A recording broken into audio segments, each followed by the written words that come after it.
Hey guys, it's Nomster, and I'm in a separate Redstone world today to show off a little bit of a project that I've been working on. It's kind of hard to explain, but basically it's a strategy game. I have very little done on it so far, even though it kind of looks like a little bit of Redstone. I'm going to compact it more as I go, but as of now, I have the custom pathfinding and stuff like that for the characters that I'm playing with, but basically the games that I'm getting inspiration from are Age of Empires, which is a pretty old game, and Banished, which is about a month or two old, so it's relatively new. But basically, the mix between them two is it's going to be maybe a fighting game. I'm not sure yet, but as of now, I'm thinking more towards Banished, which, for those of you who don't know who what Banished is it's basically a game where you have a bunch of banished survivors or something like that. I haven't really played it, but I've read about it. Anyways, you have a bunch of banished people, and you build up a village, and then you reproduce, and you slowly gather resources from like cutting down trees, mining, stuff like that, catching fish, food, and stuff like that, and you build up a bigger village, and then it ends up being a town, so on, so forth. You know what I'm saying? You basically just, it's kind of like SimCity, but like olden days. So it's pretty cool. But what I've gotten so far is, like I said, the custom pathfinding. So I'm gonna come over here, and I'm going to summon our little woodcutter. Beautiful. And we're gonna pull out our little lumberjack pressure plate, and that's gonna make him do a little hop. So yeah, like I said, basically you're gonna be flying above the map the entire time, and then you come down, and when you tell him to go somewhere, you just step on the pressure plate right here, and he'll walk all the way there. So it's pretty barbaric how it looks, but from above it's gonna be pretty simple. So you can tell him to go anywhere, and he'll do it. The map is going to work off of a flat ground. I might make it, you can make it relatively as thick as you want, actually, but it just take, actually it wouldn't take any more command blocks, so you can make it as thick as you want, but right now it's just flat ground that I'm working with just to test it, basically. Um, but yeah, and the indicator where you put the gold pressure plate is limited as of right now, but it's only limited to the fill command, which is kind of confusing. Sorry about that noise. I have Dolby open in the background. But yeah, so I'm gonna make him cut down this tree. We're gonna come over here, and we just place him next to the tree, and he'll walk next to it, and hopefully not teleport into it. Good. And he'll cut down the tree, and you get 10 wood in the aftermath. So it's pretty awesome in my opinion, so far anyways. I haven't really seen anything like this, so it's pretty cool. I'm gonna show you guys how it works through Redstone and through concepts that I've been trying to work with, and they just haven't been working, but I finally found one that works well. And I've only been working on this for about a day and a half, so I'm pretty proud of what I've got so far. But yeah, I'll hop into the redstone, I'll see you there. Okay guys, so before we go over the actual redstone, I want to go behind the pallets that are basically the brains of this operation. So first of all, we have this one over here, and I'm going to try to explain these to the best of my knowledge. I don't really fully understand how half this works sometimes. Anyways, basically, I was comparing this area to this area, and this grass would basically when you put a pressure plate, pop. When you put a pressure plate there, it would test and see if there is a pressure plate relative to that blue dot anywhere in this location. And it would test like about right here, and it'd be like, yes, it is. And it would just teleport the villager there. Now, I didn't want to do this just because it wouldn't teleport him one block at a time. It just knows its exact location, so it just teleport him straight there. And I wanted to have some type of a walking animation, even if it is pretty cheap looking anyways. So instead of him teleporting over here, I wanted him to teleport one block at a time. So I tried to compensate with this, which is basically like the target method, I would say. It's basically testing, it could test how far out he is due to the layer of the blocks, but doesn't test what I want for. So basically, if I put a pressure plate right here, the villager would be up here because this is below the grass blocks over there. It's not the actual grass blocks, so you don't see all these colorful pallets, right? Anyways, so if I put the pressure plate up here, yeah, it would recognize that it's on the iron block. So it would go to the iron block, but it wouldn't go to the right any, because that's just not how it works. So it's like I can teleport one block at a time. I could test which block the villager is on, but it just wouldn't go left and right. So I'm trying to get more more X, Y's, and Z's over here, you know? So I'm going in this direction, and I can go in this direction, but it wouldn't know which one to go. So if it tests on iron block, that means it could also go here, you know? because this is on the iron block layer, and he could also go this way and this way. It would just be relative to the villager, and it just didn't work due to the fact that he doesn't know which way. So I tried to compensate with this one over here, trying to give each block its own ID. So instead of it being the whole layer is iron, I tried making the whole layer something different, so it knows. And to be exact, this would work. It would just take a whole command block for each block, basically, and that's too much. So I got it down to about three command blocks. So anyways, so basically this does what that is missing, which is specific data for each block. And that's what I got here, obviously, because it would test which block the villager's on. So if I put a pressure plate here, it would test lapis, so it would go to this exact location. But then I backtracked because this has the same problem that that one did, which was it could not get there one block at a time. Because obviously it has the specific coordinate of it, but it doesn't know that it has to go to brick, then gold, then dark gray, which would just be hectic to program, in my opinion, because it's just different information for each block, and that's just so I got it down to something I think works pretty well. It works with 90-degree angles, which means he walks in a straight line until he gets to where he has to turn left or right. So I don't know if that'd be a problem. I don't know really if you could change that. You might be able to, but who knows. So what I got so far is this, which obviously looks a lot cleaner and a lot more simple, and it only uses 4 different blocks. So what it is, basically, if I place, let's say this dude is the granite, yeah, if that's the villager. If I put the entire palette relative to the villager and use this palette, if I walk 1 forward, it would test that there's iron, right? Yeah, so it would test that there's an iron block, and that would teleport, the villager. Wait, my brain fell apart. Okay. Okay, so villager's here. Yes? Okay. It's not testing where the villager is standing. That's what's different about this palette. It's testing where a squid is, and that brings in a whole new layer of information that I haven't told you about. So, the next layer of things is how the pressure plate works. So behind the redstone, we'll understand that a little bit better. I think it's right here. Yes. So it's executing at a player, and it's testing for a block Minecraft light weighted pressure plate, which is the gold one. Yes. So basically, if I come over here and I place this pressure plate, it will teleport an invisible squid, which should be in his pin, and he isn't. So I'm gonna go ahead and type /kill real quick so I can figure out where he's at. At E. Is that it? Good. So he was somewhere, I just don't know where. So we're going to go ahead and spawn him in, which is just basically a squid with the active effects of invisibility and duration forever, basically. So we're going to spawn him in, and as you can see, he's in there because you can't see the hitbox. Over here you can, but right here you can't. So you can tell that he's there.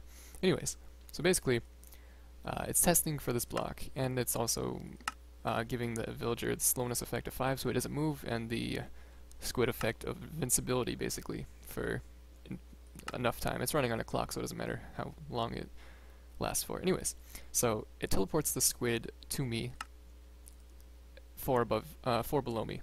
So it's the very lowest part of this. So it'd be right here. Yes? So it would teleport down here, and let me move on a little bit. It will teleport the squid below, and then it would teleport the squid to me, and then it would teleport the squid 4 down. So it would teleport from this cage to me, where this gold pressure plate was, and it would teleport the squid 4 down after that. And it has to be in that order, that way he doesn't suffocate, then teleports to me. That's just not how it works. So it's to teleport me, then teleports 4 down. So relative to that squid, we're testing the palette, which is kind of complicated to understand, I might assume, but I'm trying to explain the best I can. So we're testing where the squid is, instead of, which is basically saying we're testing where the pressure plate is, because relative to the pressure plate, that's where the squid is being TP'd, because relative to that pressure plate is also relative to me because I place the pressure plate at my feet. Yes? Okay. So it only teleports the squid if we are next to the pressure plate. So if I put the pressure plate here, it's not going to teleport him until I walk on top of it, basically. So we can basically choose where we are, where we want the villager to go before we send him there. Yes? Yeah. Okay. So after that, it does a couple things in different directions. So it executes add a villager and tests for block lightweight pressure plate. So it basically means once it gets to the pressure plate, it will clear the pressure plate by setting a block air instead of there being a pressure plate there, just be air, and then teleporting the squid back to the cage. So basically, we're using one squid instead of killing the squid and then dropping ink sacs and stuff. Okay, but like I said, this pallet is relative to the villager. The testing of the pallet is relative to the squid and or pressure plate, basically. So let's say if we come over here and we have this little pressure plate right here. Yes? Relative to that squid, it sees that there is iron above him because the squid is actually right here, because the squid is below the pallet, just so it doesn't fall through it and stuff like that, because it's being constantly cloned and filled, basically. So it's testing that there's iron block there, so that means it'll teleport us one in this direction. As you can see, we have 4 separate directions it can go. It can go the gold way, the iron way, the glass way, or the wood way. So the villager will go here, and then relative to that villager, it will clone this area actually, because it's working over there. It will clone this area. It will clone a copy of this and fill it with air, and then paste it one towards this direction, which is like X positive maybe. So basically, the villager would be standing on a blue block again and be in this exact same state, except we'd be one closer to that one. So it would keep doing that until this line right here reached the gold line. So basically, if we fast forward time, we'd have this little thing right here. So it would reach this eventually, and it doesn't test, the squid doesn't test that there's iron blocks above him anymore. It tests that there's gold, and gold over there tells the villager to teleport one in this direction. So it does that, and then once it gets to this pressure plate, it hits the pressure plate, it teleports the squid back, so it's no longer testing, and it gets rid of the pressure plate, which means the blue dot would actually be right here instead of a random block of grass. Yes? But this grass block is just, this grass palette doesn't move at all. It stays the same. So with it being relative to the player and relative to the squid, that means you can do this wherever. It's only limited by the fill command, which is the fill command can fill 4,096 blocks, which it's a pretty big area. So your maps can be pretty big. I think you might have to cut that in half due to the fact that I'm filling 2 blocks thick, just so I can make sure that the squid doesn't get teleported into any blocks. And that doesn't kill him, obviously, because he's invincible. So maybe that's not important, but it did kind of mess up the testing abilities of the squid. It kept testing that he was inside of a block instead of on top of it and stuff like that. It was just weird. So I just filled 2 blocks. So it'd be less than 4,096. It'd be half that exactly, actually. So it's still a pretty big map, but there might be a way around that. So with that being said, that was a lot to understand. I'm sorry. If you guys have any questions, ask me in the comments, stuff like that. I'll try to help my best. So, what's this over here? No, I guess I might have stepped on the pressure plate, yeah? I'm gonna kill him and summon him again. I guess it'd be easier to display this with you guys if the squid was invisible. Anyways, okay, so this direction is a lot more simple. It's basically testing my 8th item slot, which is the last slot in my hotbar, and it's testing for a pressure plate, and if I have the pressure plate active, and that outputs to the villager jumping up 1 block, and it plays the pop sound. So, see, comparator goes on, but if I move it over here, it's not going to go on if I select this slot, but it's also not going to go on if I select this lumberjack plate. So they have to, it's basically an AND gate within the command block. So it only works in that, like that, which means we can designate each slot to a different villager, which means that's probably how I'm going to test this. So we're going to have probably 9 different villagers, and this one's going to be a lumberjack, and they're going to have probably 9 different ways to do it. And I think that's a pretty good way to do it, in my opinion. Just that also means if I place a a lumberjack pressure plate over here, it's only gonna teleport the lumberjack squid instead of the all squids, basically, you know? So it's just pretty good way to purify which villager I'm trying to choose to walk there. Anyways, so that is this system done. There are two more systems. I think this system actually, yeah, this is the whole testing for from the squid. So executing at the position of the squid, we're testing one block above it, and if it's iron block, a gold block, a plank block, which is wood, yes, and a glass block. And relative to that, it will start this hopper clock, which is the slow transition of teleporting the villager one in the specific direction. So, not too complicated to understand, but it took me a little bit to figure out a way. I just got it on a faster clock than a hopper clock. That way it's testing, and it gets the information back to him faster. So he walks a little bit faster than he could. I wish to make this clock faster though, just so he's not going like, you know. So he gets the same distance every time, but if you teleport him too fast, it kind of looks weird because, I don't know, because he's teleporting one block at a time. So you gotta smooth the transition somehow. I'm still trying to figure out a good way to do that. But yeah, that's the whole system of testing at the squid. And then this is a hopper clock that's going in two directions, going this direction. This is the clone and fill command right here. So if we see the executes at a villager and it clones that pallet that we're jumping on, so this little pallet over here, which I'm gonna have to destroy those blocks just so it doesn't mess up the land up here. It basically clones this gold pallet, yes, or the whole pallet, not just the gold, and it clones it to right there, as you can see. So the fill command that's behind it is right here, and it's executing at the villager as well, and it's filling basically the entire pallet plus a little bit around the edges, just so it doesn't leave anything behind. And it's only filling, and it's replacing, and with air. So if we moved anything that's out of those coordinates, it will fill it up. So I kind of show you over here right now. Actually, no, it's not going to work just because the villager is not there. So if we pull out the villager, put him there, his name's getting wood, jumps up and down, makes a noise. As you can see, it's actually right here, not up there. He's only up there because I was hitting him and he died in midair, so it's still one block below him, but it's kind of there. It's not going to affect anything. So, as you can see here, it's just flashing on and off, and relative to him, say if I go over here, it'll teleport him here. As you can see, the pallet moves with him and gets rid of anything that's around it. So it's kind of like a little cursor, just really bad. And it doesn't lag me any. I have 30 frames because that's how Fraps is at, but as you can see, I'm not losing any frames, considering 30 is the max it can go.